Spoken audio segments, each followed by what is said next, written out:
Assalamualaikum warahmatullahi wabarakatuh. Kembali lagi di channel Kisah Warganet. Di kesempatan kali ini saya akan membawakan sebuah kisah yang berjudul Kiriman Telu Siluman Ular. Cerita kali ini ditulis oleh Satria Majapahit. Daripada kalian penasaran dengan cerita kali ini, tak usah berlama-lama lagi. Mari kita masuk ke ceritanya.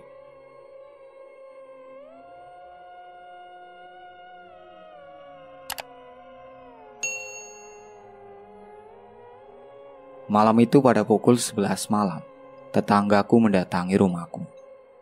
Saat itu aku sendiri sudah terlelap tidur. Tok tok tok. Assalamualaikum Pak Ustadz. Teriak seseorang berucap salam dari balik pintu rumahku, sambil mengetuk-ngetuk daun pintu rumahku. Tok tok tok. Assalamualaikum Pak Ustadz. Suara berisik dia kali ini benar-benar telah mampu memutuskan mimpi. Dalam tidurku malam itu, aku langsung bangkit dari tempat tidurku dan beranjak keluar dari kamar tidurku. Aku berjalan menuju pintu depan rumahku. Sambil mengucek-ucek kedua mataku, aku menjawab ucapan salam dari tamu tengah malam itu. Waalaikumsalam. Iya, sebentar. Jawab salamku dari dalam rumah. Lalu kubuka daun pintu rumahku.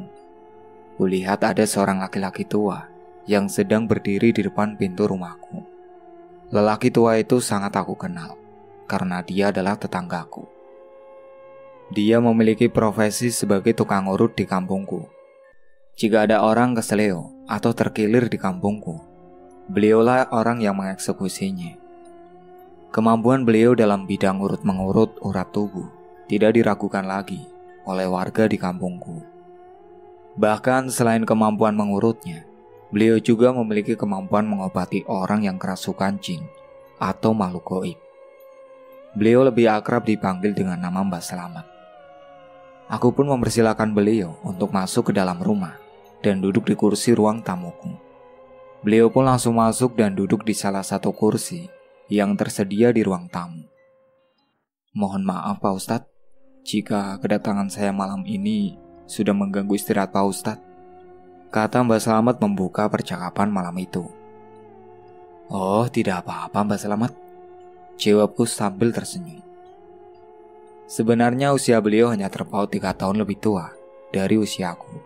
Tapi karena orang di kampungku memanggilnya Mbak Selamat, maka aku pun ikut memanggilnya seperti itu.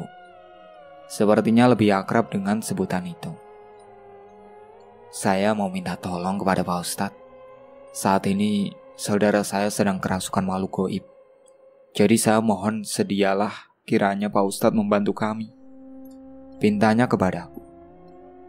Mendengar permintaan tolongnya, aku agak terkejut dan mengernyitkan dahiku karena merasa heran.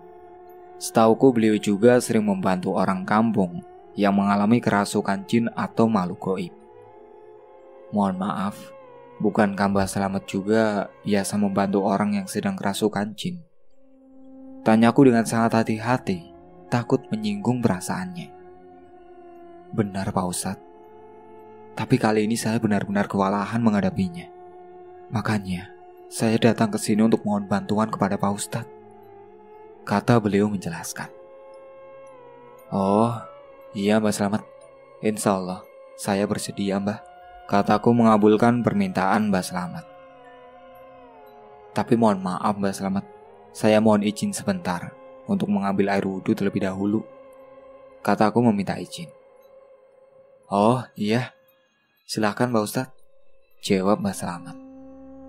Aku pun langsung bangkit dari kursiku dan berjalan menuju ke kamar mandi untuk sedikit membersihkan badan, lalu mengambil air wudhu. Setelah selesai, aku bergegas menemui Mbak Selamat kembali di ruang tamuku. Mari Mbak Selamat, kita berangkat sekarang, ajakku kepada beliau. Mohon maaf, Pak Ustadz, sebaiknya kita mengendari sepeda motor saja Pak Ustadz, biar cepat sampai. Nanti Pak Ustadz berboncengan dengan saya saja, kata Mbak Selamat. Baiklah, silakan Mbak Selamat, kataku singkat. Kami pun keluar dari rumahku, dan tidak lupa aku mengunci pintu rumahku dari luar, agar saat aku pulang nanti tidak mengganggu tidur istriku, dengan membukakan pintu rumah untukku. Kami pun berangkat dengan mengendarai sepeda motor milik Mbak Slamet. 10 menit kemudian, kami pun telah sampai di halaman rumah saudara Mbak Slamet itu. Setelah Mbak Slamet memarkirkan sepeda motornya di sudut halaman rumah itu, kami langsung memasuki rumah saudara beliau yang sudah terbuka dari semula. "Assalamualaikum," ucap salamku. "Waalaikumsalam," jawab salam orang rumah. Kulihat ada seorang ibu-ibu parubaya yang menyambut kedatangan kami dan mempersilahkan kepada kami untuk duduk di kursi ruang tamu. Kami pun langsung duduk di kursi tamu itu. Ibu itu memperkenalkan diri kepada aku. Namanya Ibu Herti, dan orang yang sedang kerasukan jin itu adalah putri beliau, yang nomor 2, bernama Mira. Karena beliau hanya memiliki 2 orang anak saja. Suaminya seorang nelayan, dan saat itu tidak ada di rumah, karena belum pulang dari berlayar. Sedangkan anak pertamanya adalah laki-laki, bernama Bekti. Bekti dan Mira sudah berumah tangga semua. Mereka masing-masing sudah dikaruniai seorang anak yang masih balita. Bekti bekerja sebagai nelayan ikut kapal luar negeri. Sedangkan suami Mira, dia bekerja sebagai pengurus kapal ikan di pelabuhan. Aku mendengarkan cerita dari Ibu Herti, dan tanpa aku sadari, ternyata ada seorang wanita yang sedang tertelungkup di lantai sambil bergerak-gerak meliuk-liuk tubuhnya seperti gerakan ular. "Itu Mira, putri saya Pak Ustadz. Sepertinya saat ini dia sedang kerasukan makhluk goib," kata Ibu Herti sambil menunjuk ke arah tubuh Mira yang tergeletak di lantai keramik rumahnya. "Maaf, sejak kapan Mira kerasukan?" tanyaku kepada Ibu Herti. Ibu Herti tidak menjawab pertanyaanku, tetapi beliau menoleh ke tempat Mbak Slamet yang duduk di kursi sebelahku. Mbak Slamet pun membantu beliau menjawab pertanyaanku. "Tepatnya sehabis sholat isya Pak Ustadz. Dan sebelumnya, Mira sendiri habis makan malam. Lalu tiba-tiba sesuai makan dia berteriak histeris dan menjatuhkan dirinya ke lantai," jawab Mbak Slamet. Kemudian Ibu Herti menelpon saya agar segera datang untuk menolongnya, kata Mbak Slamet lanjut. "Mohon maaf sebelumnya Pak Ustadz. Saat itu saya pikir Mira keponakan saya ini hanya kerasukan jin biasa. Makanya saya berusaha untuk mengobati Mira semampu saya. Tapi ternyata setelah saya atasi dengan cara saya, Mira tidak kunjung sembuh juga.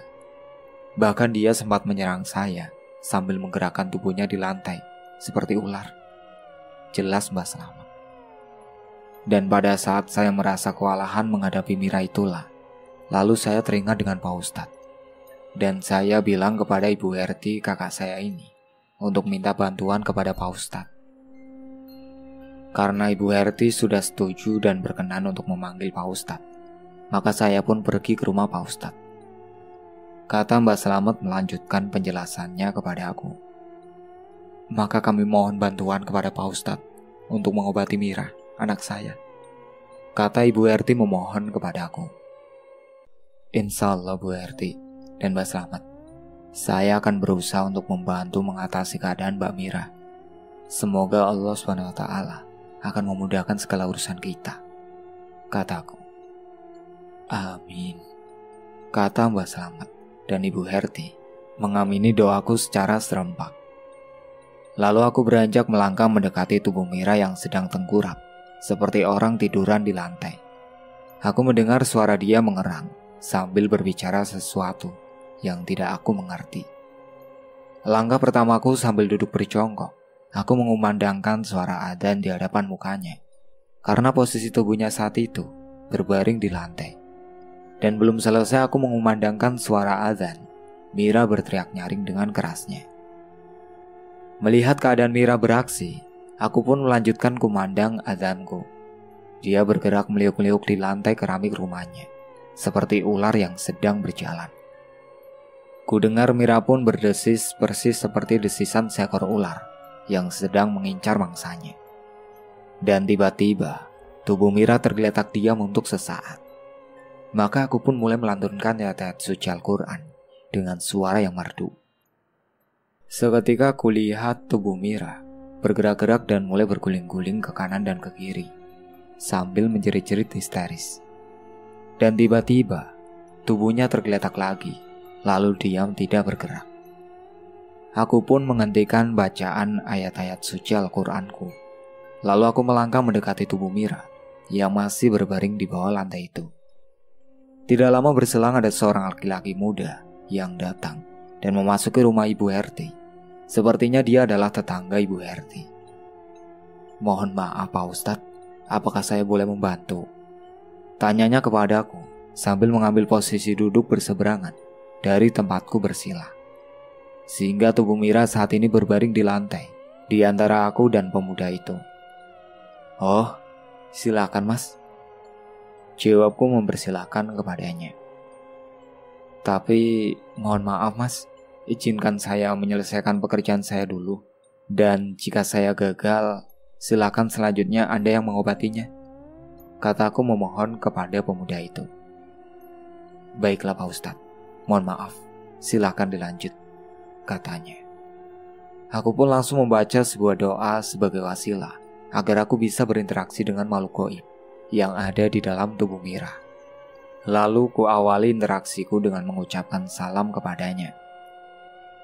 "Assalamualaikum." "Waalaikumsalam," jawab makhluk gaib yang ada di dalam tubuh Mira dengan nada suara berat.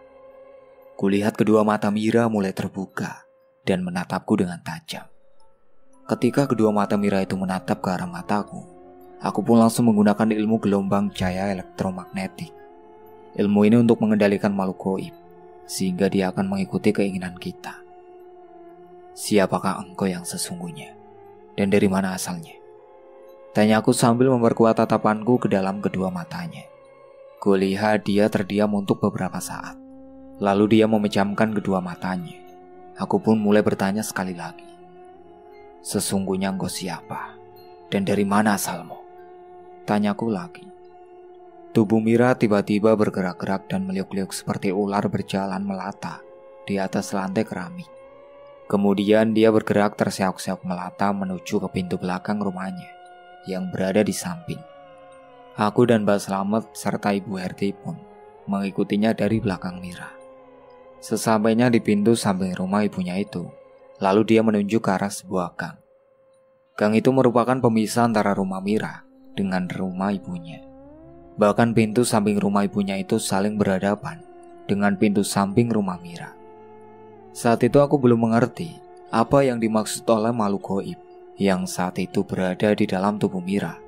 Lalu aku pun bertanya lagi, "Apakah engkau berasal dari sini?"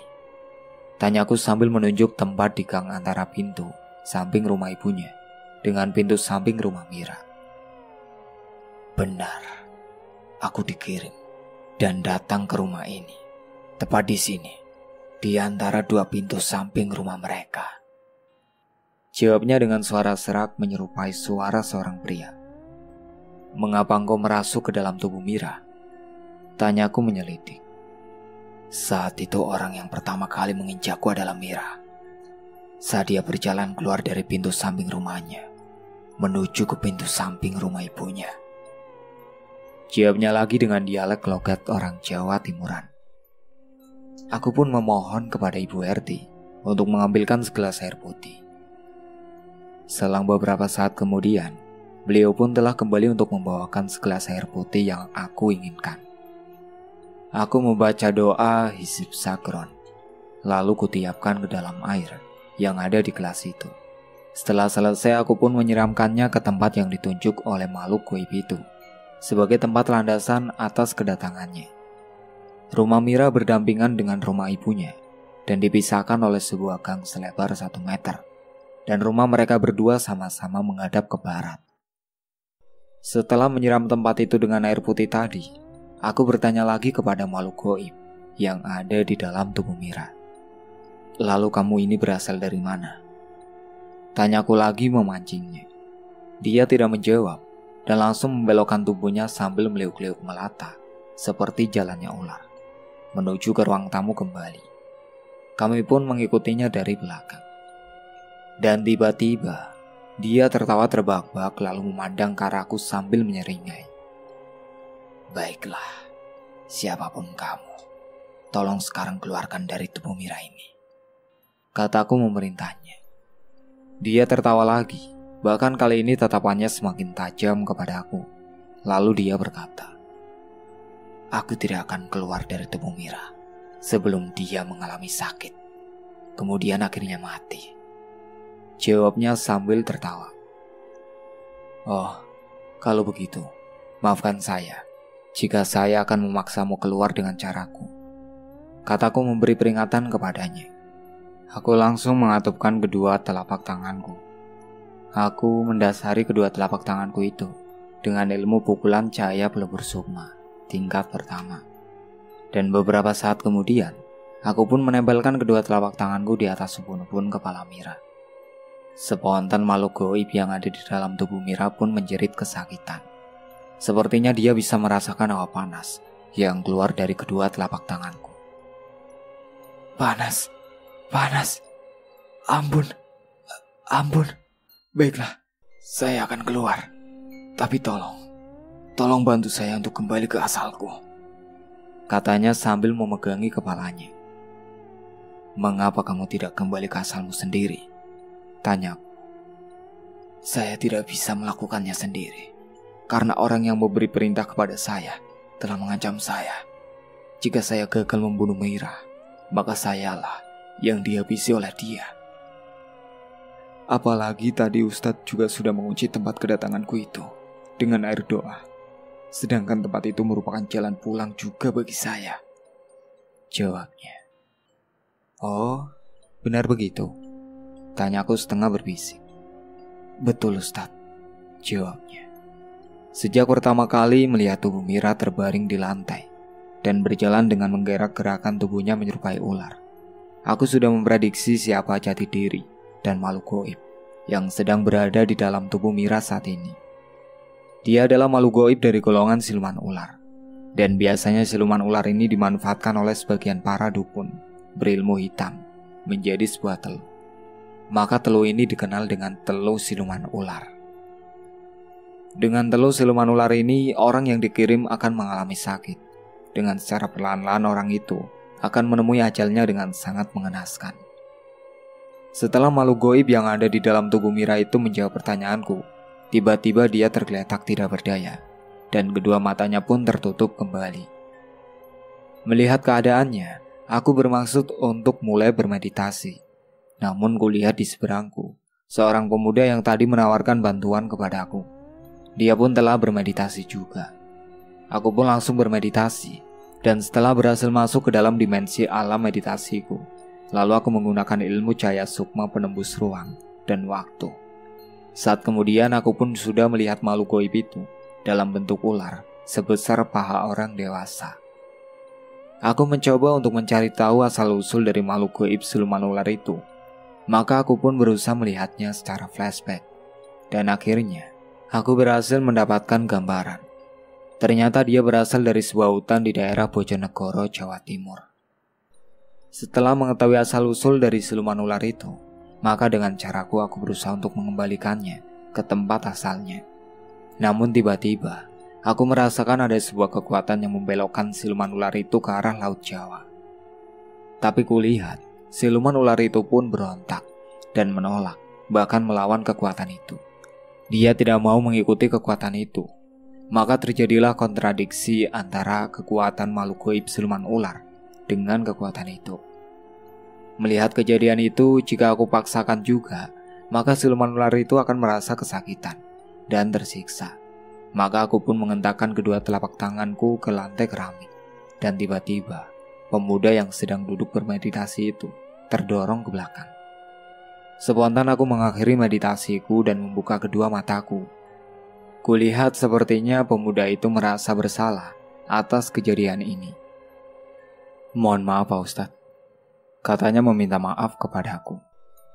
Saat itu makhluk gaib siluman ular yang berada di dalam tubuh Mira pun membuka kedua matanya.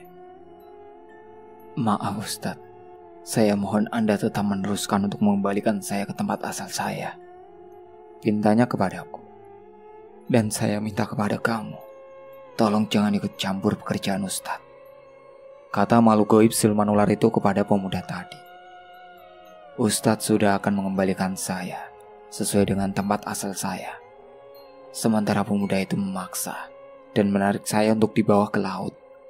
Padahal saya bukan berasal dari laut. Katanya lagi sambil mengadu kepada aku dan menoleh ke arah pemuda tadi. Aku bisa merasakan kemampuan yang dimiliki pemuda itu. Tapi sepertinya dia belum memiliki kemampuan untuk mengetahui asal-usul makhluk gaib siluman ular itu. Sekali lagi saya mohon maaf Pak Ustadz, dan mohon petunjuk dari Pak Ustadz, kata pemuda itu yang merupakan tetangga Mira. Ya sudah, tidak apa-apa Mas, kataku memaklumi pemuda itu. Perlu diketahui, makhluk gaib yang saat ini merasuki tubuh Mbak Mira adalah makhluk gaib yang berasal dari golongan siluman ular Mas, kataku mulai menjelaskan kepada pemuda itu. Dan tidak semua makhluk gaib dari golongan siluman ular itu berasal dari laut, karena ada yang berasal dari sungai, dan ada juga yang berasal dari alas atau hutan. Jelasku lagi. Dan makhluk gaib siluman ular yang merasuki tubuh Mbak Mira ini berasal dari alas atau hutan yang ada di sekitar daerah Kabupaten Bojonegoro, Jawa Timur. Maka saya pun berusaha untuk membalikannya ke asalnya di hutan yang ada di Bojonegoro itu, kataku menjelaskan kepada pemuda itu. Iya Pak Ustadz, terima kasih atas petunjuk dari Pak Ustadz, dan mohon maaf atas kelancangan saya. Silakan dilanjut Pak Ustadz, kata pemuda itu berterima kasih kepadaku sambil mengantupkan kedua telapak tangannya di depan dadanya. Iya Mas, terima kasih kembali, jawabku. Tanpa aku sadari, ternyata makhluk gaib siluman ular itu sudah tergeletak kembali dan diam tidak bergerak sama sekali. Maka aku pun kembali untuk bermeditasi lagi. Aku berusaha semampuku untuk mengeluarkan makhluk gaib siluman ular itu dari tubuh Mira dan mengirimnya kembali ke tempat asalnya. Dalam waktu beberapa menit kemudian, aku pun telah berhasil mengeluarkannya dari dalam tubuh Mira dan mengembalikannya ke tempat asalnya, yakni di sebuah hutan yang ada di daerah Bojonegoro, Jawa Timur. Setelah menyelesaikan pekerjaanku, aku segera mengakhiri meditasiku dan membuka kedua mataku. Kulihat Mira pun sudah sadar dan duduk persis berhadapan denganku. Apa yang telah terjadi denganku? Mengapa Pak Ustadz ada di sini? Pertanyaan demi pertanyaan pun terucap dari mulutnya. Maklum saja, karena saat kerasukan makhluk gaib itu, Mira dalam keadaan tidak sadarkan diri. Begini nak, tadi sore pada sholat Isya, tepatnya setelah kamu selesai makan malam, tiba-tiba kamu berteriak kesakitan, lalu jatuh dari kursi tempat kamu duduk. Setelah itu kamu berjalan melata meliuk-liuk seperti ular ke arah ruang tamu, kata Ibu Herti. Melihat keadaanmu seperti itu, maka saya langsung memanggil Mbak Slamet pamanmu. Namun setelah beberapa jam pamanmu mencoba menyembuhkan kamu, ternyata beliau tidak bisa mengatasi masalah yang menimpamu. Akhirnya beliau memanggil Pak Ustadz, kata Ibu Herti menjelaskan kepada Mira. Benar apa yang telah disampaikan oleh ibumu, karena waktu itu paman pikir Mira hanya kerasukan makhluk jin biasa saja, tapi ternyata kerasukan telus siluman ular. Jadi akhirnya paman meminta bantuan kepada Pak Ustadz, kata Mbak Slamet menambahi penjelasannya kepada Mira. Dan alhamdulillah, atas bantuan dari Pak Ustadz, sekarang kamu sudah terbebas dari kerasukan telus siluman ular tadi, kata Ibu Herti lagi. Terima kasih banyak atas bantuan Pak Ustadz, kata Mira berterima kasih kepadaku sambil bersalaman dan mencium punggung telapak tanganku. Iya Mbak Mira, terima kasih kembali.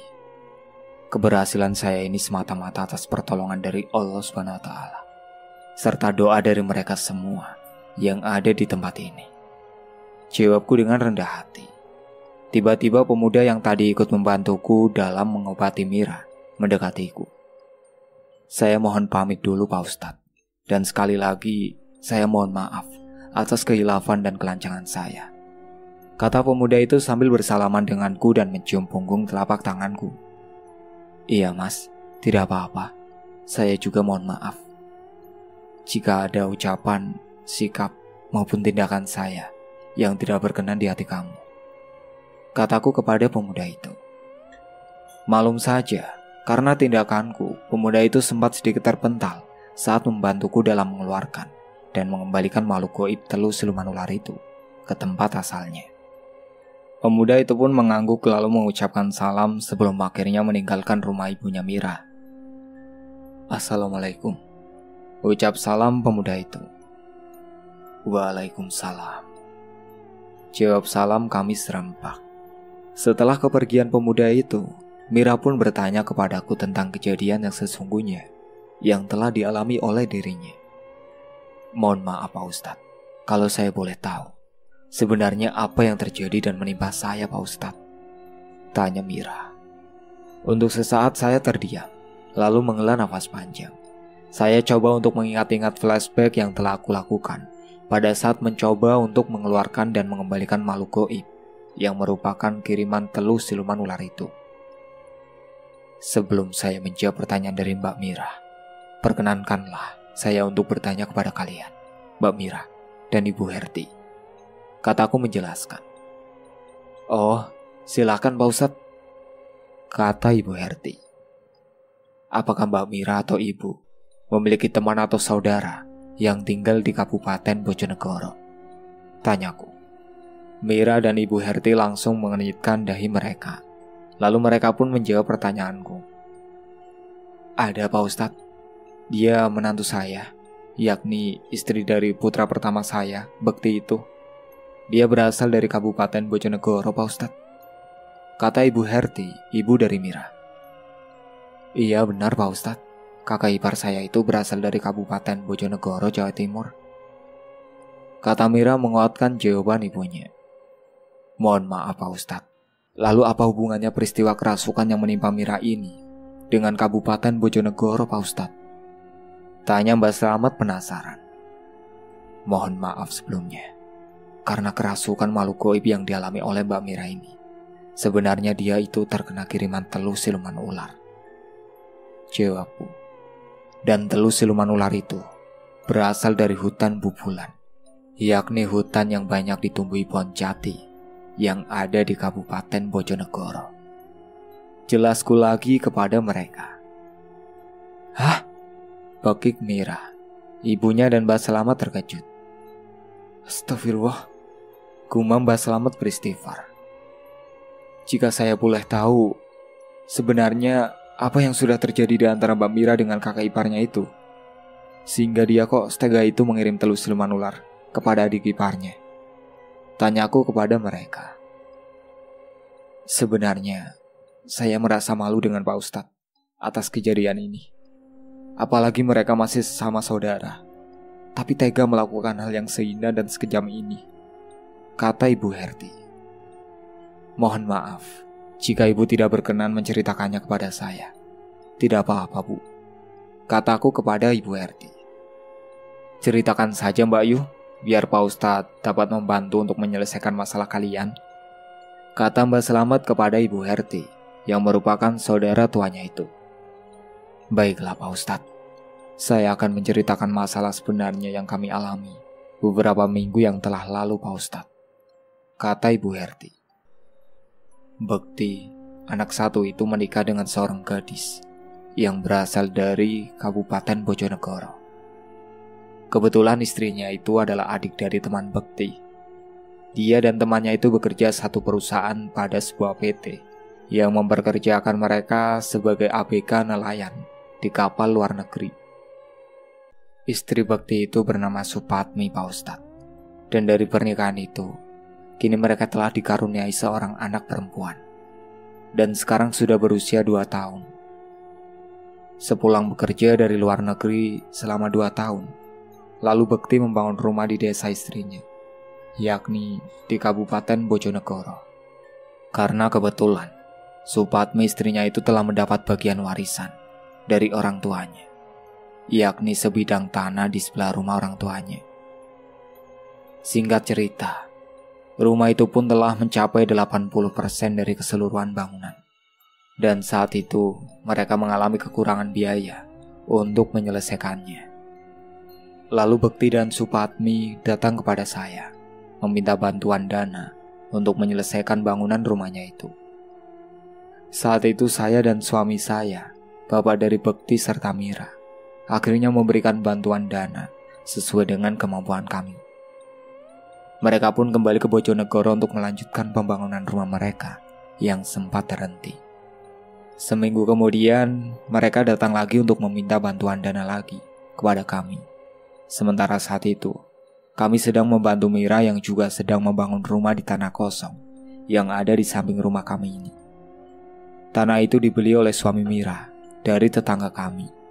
Dan karena mereka kekurangan dana juga, maka kami pun membantunya semampu kami. Pada saat itu Bekti dan Supatmi istrinya pun akhirnya pulang kembali ke Bojonegoro, Jawa Timur. Sebulan kemudian, kami mendengar kabar bahwa Bekti sudah berangkat ke luar negeri lagi, sedangkan rumahnya belum 100% selesai. Bersamaan dengan itu pula, suami Mira pulang dari luar negeri. Maka Mira dan suaminya pun langsung bisa menyelesaikan pembangunan rumah mereka hingga selesai 100%.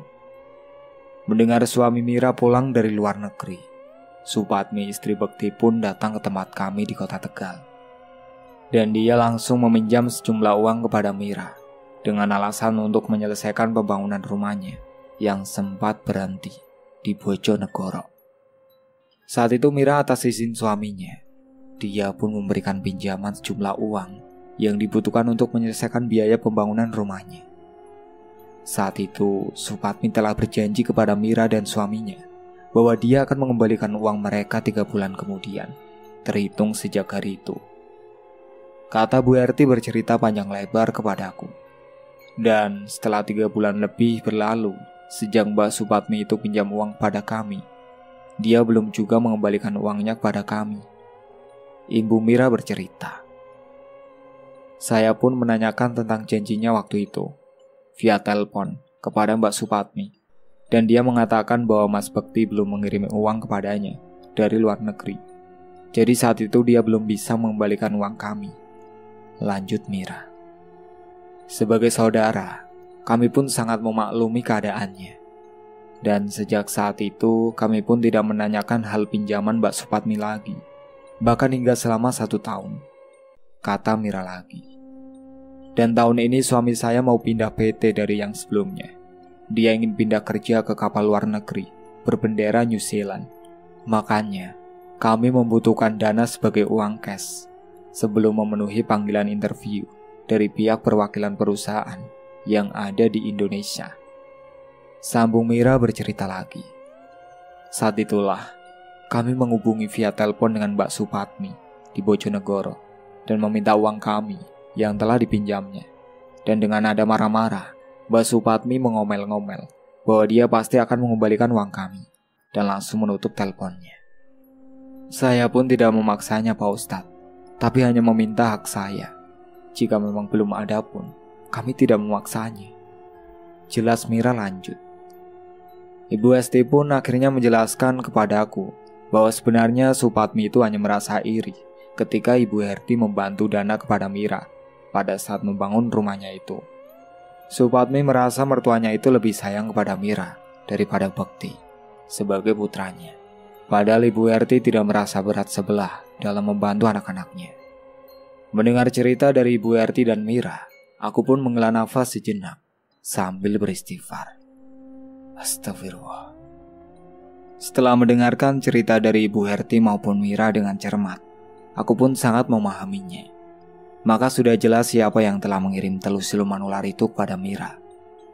Itulah urusan dunia dan harta yang bisa menjadi fitnah di antara manusia. Bahkan terhadap saudara sendiri pun tega memiliki niat yang jahat. Terlebih bagi mereka yang lemah imannya, tentu akan mendahulukan nafsu daripada akalnya. Baiklah Mbak Mira, Ibu Herti, dan Mbak Selamat. Saat ini lebih baik kalian maafkan saja perbuatan Supatmi. Dan selanjutnya kita serahkan sepenuhnya kepada Allah SWT. Kataku memberi nasihat kepada mereka. Iya benar Pak Ustadz, kata Mbak Selamat. Tapi mohon maaf Pak Ustadz, apakah Mbak Supatmi itu tahu kalau telur kirimannya berhasil dilumpuhkan oleh kita?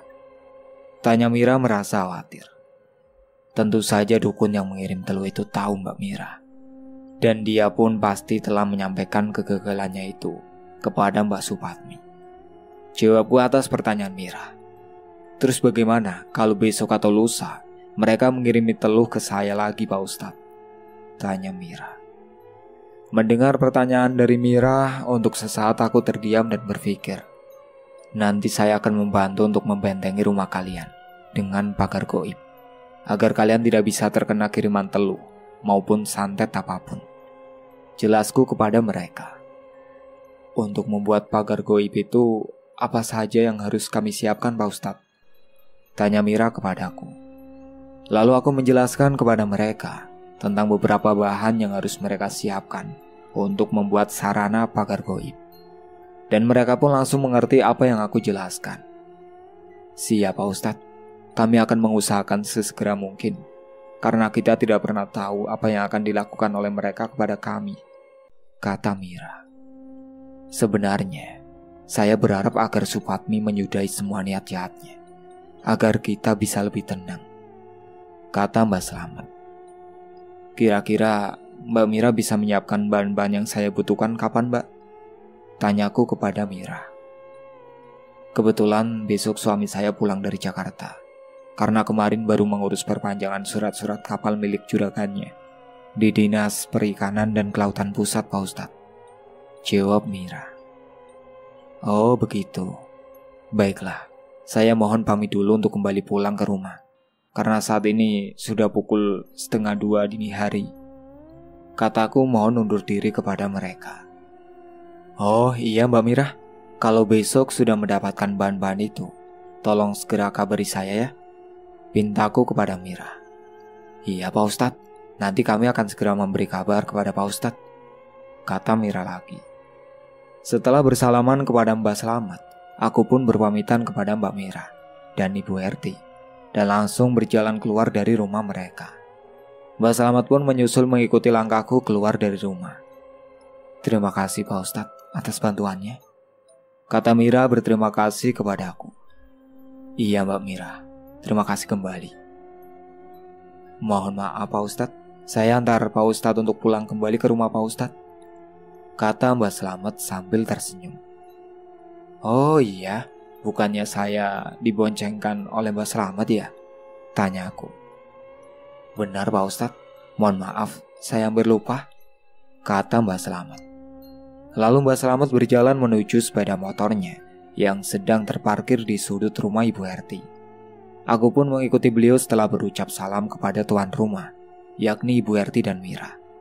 Assalamualaikum, ucap salamku. Waalaikumsalam, jawab salam Ibu Herti dan Mira hampir bersamaan. Kulihat Mbak Slamet sudah menyalakan sepeda motornya, maka aku pun langsung naik di jok belakang Mbak Slamet. Kami pun pergi meninggalkan Mira dan Ibu Herti. 10 menit kemudian kami pun sudah sampai di rumah. Aku pun turun dari sepeda motor Mbak Slamet, dan beliau langsung berpamitan kepadaku untuk kembali pulang ke rumahnya. Saya mohon pamit Pak Ustadz. Assalamualaikum, kata Mbak Slamet berucap salam kepadaku. Waalaikumsalam. Hati-hati di jalan ya Mbak Slamet, jawab salamku. Setelah kepergian Mbak Slamet dari hadapanku, aku langsung masuk ke dalam rumahku dan berjalan menuju ke kamar mandi untuk membersihkan badan, lalu mengambil air wudhu. Kemudian aku langsung menuju ke kamar tidurku untuk istirahat. Dan seperti biasa, sebelum tidur, aku terlebih dahulu membaca ayat-ayat suci Al-Quran, yakni surat Al-Mulk, hingga selesai. Setelah itu aku pun tertidur. Pukul 3 dini hari, alarm ponselku sudah berbunyi. Aku pun segera bangkit dari tempat tidurku. Aku langsung berjalan menuju ke kamar mandi untuk membersihkan badan dan mengambil air wudhu. Meskipun tidurku malam itu hanya selama 1,5 jam, tapi bagiku itu sudah sangat cukup, karena tidurku tidak seperti orang pada umumnya. Jika orang lain membutuhkan tidur dengan waktu ideal, menurut para dokter selama 8 jam, maka aku cukup separuhnya saja, yakni cukup 4 jam, 3 jam pada malam hari dan 1 jam pada siang hari. Tidurku selama 1 jam pada siang hari, namun di alam mimpiku aku sudah hidup berhari-hari. Keesokan harinya pada pukul 9 pagi, aku kedatangan 2 orang tamu dan ternyata mereka adalah Mira dan suaminya.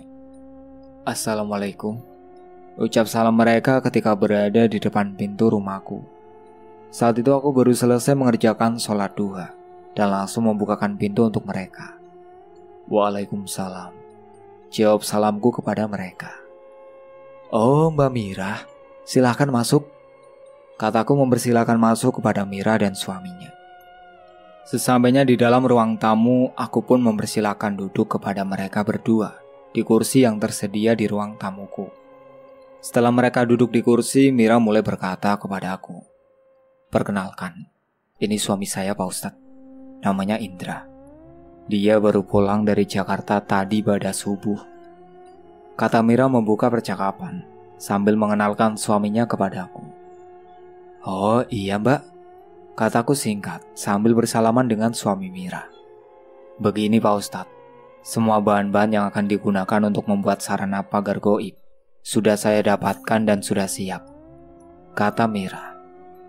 Syukur alhamdulillah, jadi kita bisa secepat mungkin membuatnya, kataku bertamid. Untuk membuat pagar goib, sebaiknya di rumah Pak Ustadz ataukah di rumah kami Pak Ustadz? Tanya Mira. Di rumah saya boleh, di rumah kalian juga boleh, tidak ada masalah, jawabku menjelaskan kepada mereka berdua. Apakah sekarang kalian sudah membawa bahan-bahan yang saya butuhkan? Tanyaku kepada mereka.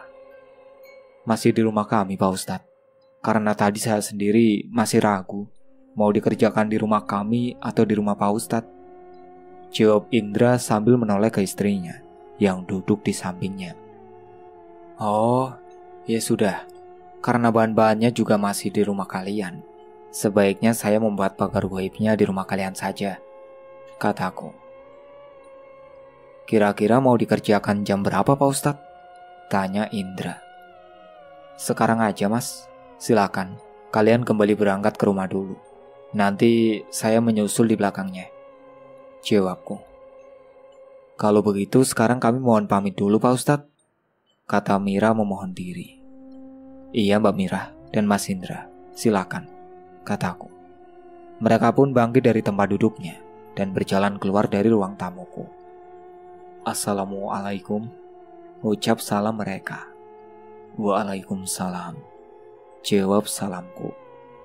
Mereka pun meninggalkan rumahku untuk kembali pulang ke rumah mereka. Dan setelah berpamitan kepada istrinya, aku pun langsung berangkat menyusul Mira dan Bakti yang sudah berangkat lebih dulu ke rumah mereka. Sesampainya di rumah Mira, aku langsung berucap salam di depan pintu rumah mereka yang sudah terbuka itu. Assalamualaikum, ucap salamku kepada mereka. Waalaikumsalam, silakan masuk Pak Ustadz, jawab salam Indra sambil berjabat tangan denganku. Kulihat Mira pun tersenyum melihat kedatanganku kembali di rumahnya. Aku pun langsung masuk ke dalam ruang tamu rumah mereka. Silahkan duduk Pak Ustadz, kata Indra lagi. Aku langsung duduk di kursi sofa yang ada di ruang tamu mereka. Mohon maaf Pak Ustadz, mau minum teh hangat atau kopi? Tanya Mira yang ikut menemuiku bersama Indra. Tidak perlu repot-repot Mbak, saya air putih hangat saja, jawabku. Aku memang jarang sekali minum air teh atau kopi karena kurang suka, kecuali jika sedang makan sahur atau saat berbuka puasa. Biasanya aku minum air teh hangat yang manis, karena gula itu untuk energi bagi badan, agar tidak mudah lemas. Tidak lama kemudian Mira pun sudah kembali ke ruang tamu sambil membawa segelas air putih hangat untukku. Dan dia juga membawa segelas air teh hangat manis untuk Indra, suaminya. Ini bahan-bahan yang sudah saya dapatkan untuk keperluan Pak Ustadz dalam membuat sarana pagar goib, kata Indra sambil menyodorkan sebuah tas plastik hitam kepadaku. Aku pun menerima bungkusan kantong plastik hitam itu dari tangan Indra. Lalu aku buka dan aku periksa satu persatu bahan-bahan itu. Bagaimana Pak Ustadz? Apakah masih ada bahan yang kurang? Tanya Mira yang duduk di samping suaminya. Alhamdulillah, sudah komplit mbak, sesuai permintaan saya dan tidak ada yang kurang, jawabku. Aku mulai mempersiapkan pekerjaan kecilku. Aku memulainya dengan menulis beberapa ayat-ayat suci Al-Quran di atas 3 lembar kertas HVS dengan tinta spidol emas. Mohon saya dibantu Mas Indra dan Mbak Mira selama saya menulis ini hingga selesai nanti dengan membaca sholawat Nabi ya, pintaku kepada mereka berdua. Iya Pak Ustadz, jawab mereka bersamaan. Mulai dari sekarang ya, pintaku lagi. Siap Pak Ustadz, kata Mira dan suaminya. Kulihat mereka berdua sudah mulai membaca sholawat Nabi dengan setengah berbisik. Aku pun melanjutkan menulis ayat-ayat suci Al-Quran hingga selesai 3 lembar kertas HVS putih. Setelah selesai aku pun mulai menyalurkan energi cahaya di atas kertas putih itu dengan kedua telapak tanganku. Dan sebelum itu kedua telapak tanganku sudah dilumuri dengan minyak zafaron. Selama beberapa menit aku masih menempelkan kedua telapak tanganku yang telah dilumuri minyak zafaron. Dan proses ritual itu satu persatu dari ketiga kertas putih HVS pun akhirnya telah selesai. Sudah cukup baca sholawatnya, kataku memberi aba-aba kepada mereka berdua untuk berhenti. Selanjutnya, aku pun menumpuk 3 lembar kertas HVS putih yang telah aku tulis dengan ayat-ayat suci Al-Quran itu. Lalu aku lipat sedemikian rupa hingga menjadi lipatan kecil berbentuk persegi panjang. Setelah selesai kulipat, kemudian aku memasukkan ke dalam sebuah bambu gading sepanjang 15 cm. Dan aku tutup ujungnya dengan plastik warna hitam. Lalu kuikat bagian atasnya dengan tali rafia warna hitam juga. Kemudian aku pun menyerahkan sarana pagar gaib itu kepada Indra. Dia pun menerimanya dengan senang hati. Mohon diterima Mas Indra, kataku berucap ijab kepadanya. Saya terima dengan baik Pak Ustadz, jawab Indra berucap kabul. Lalu sarana pagar gaib ini nanti diletakkan di mana Pak Ustadz? Tanya Mira lugu. Oh iya maaf, saya lupa belum menjelaskan masalah ini kepada kalian, jawabku. Kemudian aku pun menjelaskan kepada mereka tentang cara menyimpannya, yakni dikubur di dalam tanah, sejajar dan lurus dengan pintu rumah depan, lalu ditimbun kembali dengan tanah. Mereka pun memahami dan mengerti penjelasanku. Silakan diminum dulu Pak Ustadz, dan ini ada sedikit buah-buahan, silakan dicicipi, kata Mira mempersilahkan kepadaku. Tanpa menunggu lama, aku pun langsung mengambil segelas air putih hangat yang ada di atas meja tamu itu untuk diminum. Lalu aku menikmati buah-buahan yang telah dihidangkan untukku di atas meja. Malum saja, biasanya setelah aku menyalurkan sebuah energi cahaya, tenagaku berkurang. Makanya, aku pun membutuhkan sedikit nutrisi untuk memulihkan tenagaku. Setelah aku merasa cukup, aku pun berpamitan kepada mereka untuk kembali pulang ke rumahku.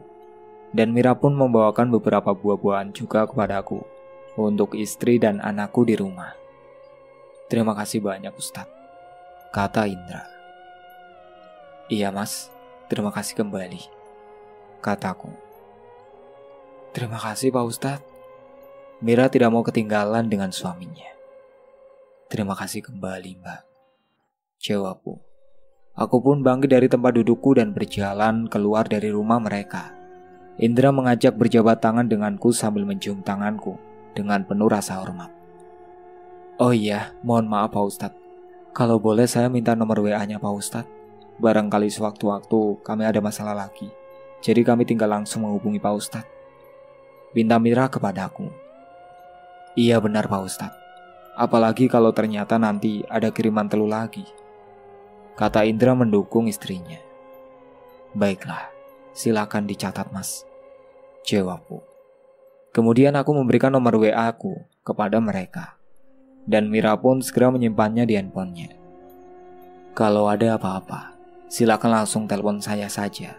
Insya Allah, kalau saya ada waktu, saya pasti akan segera datang, kataku kepada mereka. Siap Pak Ustadz, jawab Indra. Assalamualaikum, ucap salamku kepada mereka. Waalaikumsalam. Jawab salam Indra dan Mira secara bersamaan. Setelah mengucapkan salam, aku pun menuju sepeda motor metiku yang terparkir di halaman depan rumah mereka. Setelah menstarter sepeda motorku, aku langsung pergi meninggalkan rumah mereka. 10 menit kemudian, aku sudah sampai di depan rumahku. Dan setelah memarkirkan sepeda motorku di halaman depan rumahku, aku pun langsung masuk ke dalam rumahku. Kebetulan pintu rumahku selalu terbuka pada saat siang hari. Assalamualaikum, ucap salamku kepada orang rumahku. Waalaikumsalam, jawab salam istriku terdengar dari arah dapur. Istriku dari dapur langsung berjalan menuju ke ruang tamu untuk menyambut kedatanganku. Seperti biasanya, ketika sepulang dari bepergian, istriku selalu bersalaman denganku dan mencium punggung telapak tanganku. Abah sudah selesai membantu mereka ya? Tanya Umi, istriku. Iya Umi, jawabku singkat. Ini ada titipan dari Mbak Mira untuk Umi sama si Zara, kataku sambil menyodorkan bungkusan tas plastik berisikan beberapa macam buah-buahan segar. Syukur alhamdulillah, kata istriku sambil menerima bungkusan tas plastik dariku. Aku pun duduk di kursi tamu untuk istirahat sejenak. Kulihat istriku membawa tas plastik yang berisikan buah-buahan itu menuju ke tempat lemari es di ruang tengah dan menyimpannya di dalam lemari es itu. Kulihat jam dinding di ruang tamuku sudah menunjukkan pukul 11:15 siang. Sesaat aku teringat dengan Bekti dan Carmila. Dan aku pun berharap semoga dengan wasilah sarana pagar goib yang telah aku buatkan itu bisa bermanfaat bagi mereka beserta keluarganya untuk mendapatkan perlindungan dari Allah SWT dari berbagai macam bentuk teluh maupun santet.